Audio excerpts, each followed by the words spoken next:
నమస్తే, welcome to Bhavat media.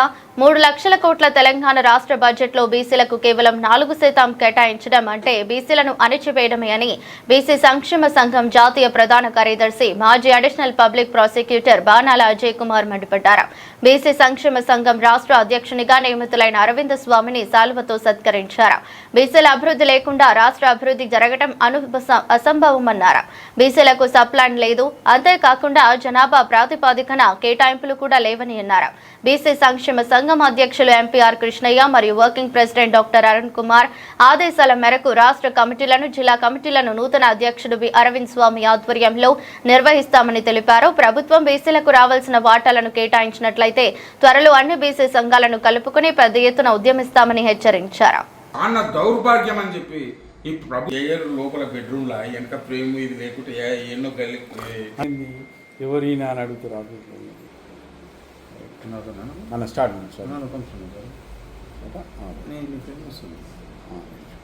ఈ సంక్షేమ సంఘం అధ్యక్షులు టైగర్ ఆర్ కృష్ణన్న గారు, రాజ్యసభ డాక్టర్ అరుణ్ బాబు గారు,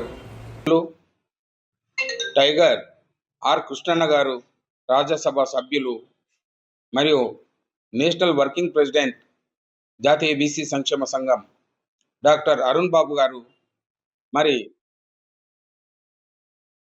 తెలంగాణ రాష్ట్ర బీసీ సంక్షేమ సంఘం నాయకత్వం ఆధ్వర్యంలో మరి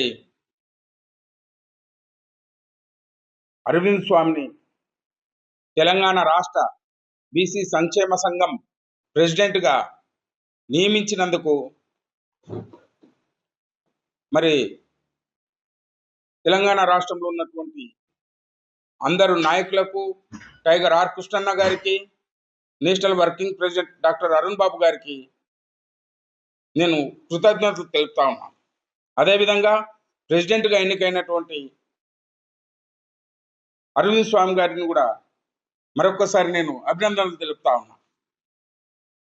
అరవింద్ స్వామి విద్యార్థి దశ నుంచే విద్యార్థి నాయకునిగా, ఉస్మానియా యూనివర్సిటీలో LLB విద్యార్థిగా ఉన్న రోజుల నుంచే విద్యార్థుల సమస్యలపై నిరంతరం పోరాడేవారు.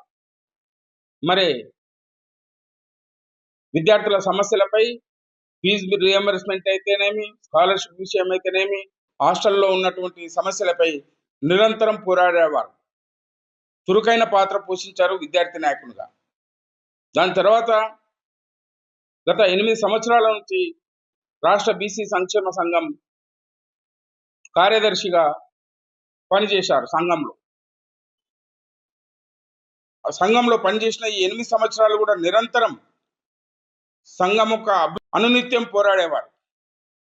మరి అంతేకాదు, ఒక ఎంబీసీ కులానికి చెందినటువంటి అరవింద్ స్వామికి మరి ఈరోజు రాష్ట్ర బీసీ సంక్షేమ సంఘం అధ్యక్షునిగా నియమించినందుకు టైగర్ ఆర్ కృష్ణన్న గారికి మరియు national working president doctor Arun Babu గారికి, మరి రాష్ట్ర బీసీ నాయకత్వానికి ధన్యవాదాలు తెలుపుతా ఉన్నాను.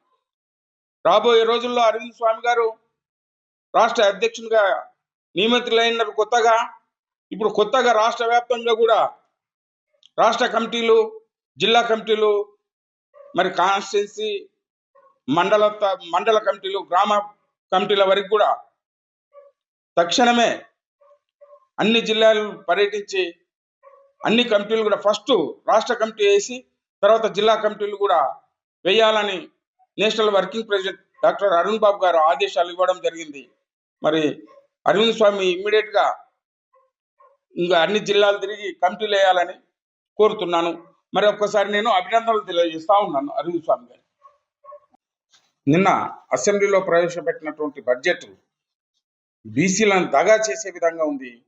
గతంలో కూడా గత సంవత్సరం బీసీలకు 11,000 కోట్ల రూపాయలు అని చెప్పి ఏమాత్రం 11,000 రూపాయలు ఖర్చు పెట్టలేదు. ఈ సంవత్సరం 2026-27 బడ్జెట్లో 3,24,000 కోట్ల రూపాయల బడ్జెట్ పెట్టి దాంట్లో కేవలం బీసీలకు 13,000 కోట్ల రూపాయలే పెట్టడం అనేది ఇది చాలా దౌర్భాగ్యం అని చెప్పి ఈ ప్రభుత్వాన్ని హెచ్చరిస్తా ఉన్నాం. ఈ కాంగ్రెస్ పార్టీకి ఏం మాత్రం బీసీల పట్ల చిత్తశుద్ధి లేదు. గతంలో కూడా రిజర్వేషన్ల విషయంలో కూడా ఎలాంటి ఫార్మేట్ లేకుండా తూతూ మంత్రంగా అసెంబ్లీలో ఆ బిల్లు పెట్టడం జరిగింది. దాంతో ఈరోజు బీసీలు అందరూ కూడా చైతన్యమై పోరాడుతూ ఉంటే, మరి ఈరోజు ఇంత ఉద్యమాలు చేస్తూ ఉంటే కూడా ఇప్పుడు బీసీలకు తగినటువంటి మా వాటా ఎంతో మాకెంతో మా వాటా ఎంత అని మేము అడుగుతా ఉంటే చీమకు నిమ్మకు నీరెత్తనట్ల మాకు మా బడ్జెట్లో చాలా అన్యాయం చేసింది. దీన్ని తీవ్రంగా ఖండిస్తూ ఉన్నాం. ఇంకా ముందు మేము కొత్త నాయకత్వం కూడా తయారైంది. రాష్ట్ర ప్రెసిడెంట్ అరుణ్ స్వామి ఆధ్వర్యం లోపల రాష్ట్ర వ్యాప్తంగా కూడా ఈ కాంగ్రెస్ పార్టీకి తగిన బుద్ధి చెప్తామని, ఉద్యమాలు చేస్తామని తీవ్రంగా చేసి ఈ ప్రభుత్వాన్ని ఏ విధంగా హెచ్చరించాలో, ఈ ప్రభుత్వాన్ని ఏ విధంగా గద్దెదిచ్చేంత వరకు కూడా నిద్రపోమని చెప్పేసి, ఖబర్దార్ సీఎం రేవంత్ రెడ్డి గారు బీసీలను చాలా దగా చేస్తూ ఉన్నారు. మీకు ఏమాత్రం చిత్తశుద్ధి లేదు. విద్యార్థులకు కూడా సంవత్సరానికి లక్ష ఉద్యోగాలు ఇస్తామని చెప్పి అశోక్ నగర్ పోయి చెప్పి మీరు మీ రాహుల్ గాంధీ గారు వచ్చి చెప్పిపోయి ఇప్పటికి ఏమాత్రం కూడా ఉద్యోగాలకు జాబ్ క్యాలెండర్ వేయట్లేదు. అదేవిధంగా ప్రియాంక గాంధీ గారు వచ్చి ప్రతి మహిళకు స్కూటీ ఇస్తామన్నారు. ప్రతి నెల మహిళా విద్యార్థులకు 5,000 రూపాయలు ఇస్తామన్నారు. అన్ని బోగస్ మాటలు. మీరు బీసీల పట్ల కానీ, రాష్ట్రంలో జరిగినటువంటి సమస్యల పట్ల కానీ, మొన్న జరిగిన కుమ్మర గ్రామంలో జరిగిన 2 నెలల చిన్నారి మృతిపై జరిగిన సంఘటనలో కానీ, మరి అదే ఖమ్మం జిల్లా వెలుగుపట్ల గ్రామంలో నిర్దాక్షిణ్యంగా భూదాన్ భూములు పట్టాలు ఇస్తే వాళ్ళను ఇల్లు రోడ్డు మీదకి తెచ్చి కూలగొట్టి మళ్ళీ ఇస్తామని చెప్తున్నారు. ఈ ప్రభుత్వానికి గడ్డు రోజులు వచ్చినాయి. త్వరలోనే ఈ ప్రభుత్వం పడిపోయే రోజులు కూడా ముందుకు వచ్చినాయి. దీనికి బీసీ సంక్షేమ సంఘం రాష్ట్ర వ్యాప్తంగా ఉద్యమాలు చేపడతామని ఖబర్దార్ అని చెప్పి హెచ్చరిస్తా ఉన్నాం ఈ కాంగ్రెస్ పార్టీకి. ముందుగా మీడియా మిత్రులకు నమస్కారాలు. జాతీయ బీసీ సంక్షేమ సంఘం జాతీయ అధ్యక్షులు టైగర్ ఆర్ కృష్ణన్న, అదేవిధంగా జాతీయ వర్కింగ్ ప్రెసిడెంట్ డాక్టర్ రాగా అరుణ్ కుమార్, అదేవిధంగా బీసీ సంఘం రాష్ట్ర కమిటీ నిర్ణయం మేరకు నన్ను తెలంగాణ రాష్ట్ర బీసీ సంఘం అధ్యక్షులుగా ఎన్నుకున్న వారందరూ కూడా కృతజ్ఞతలు తెలియజేస్తున్నాను. అదేవిధంగా నా మీద ఏదైతే నమ్మకంతో ఈ రాష్ట్ర అధ్యక్షుడిగా, బీసీ సంఘానికి రాష్ట్ర అధ్యక్షుడిగా ఎన్నుకున్న తరుణంలో ఈ రాష్ట్రంలో కానీ ఈ దేశంలో కానీ మా నాయకుడు ఆర్ కృష్ణన్న గారు మొదలుపెట్టిన బీసీ ఉద్యమానికి మేము పూర్తి స్థాయిగా మద్దతుగా ఉంటామని, అదేవిధంగా ఈ రాష్ట్రంలో బీసీల హక్కుల కోసం మేము నిరంతరం పనిచేస్తామని, భవిష్యత్తులో బీసీ సంఘం ఎటువంటి డిమాండ్ తీసుకున్నా, ఏ ఉద్యమాన్ని ముందుకు తీసుకున్నా దాన్ని ముందుండి ఈ రాష్ట్ర నాయకుడిగా నడిపిస్తానని చెప్పేసి నేను ఈ వేదిక ద్వారా తెలియజేస్తున్నాను.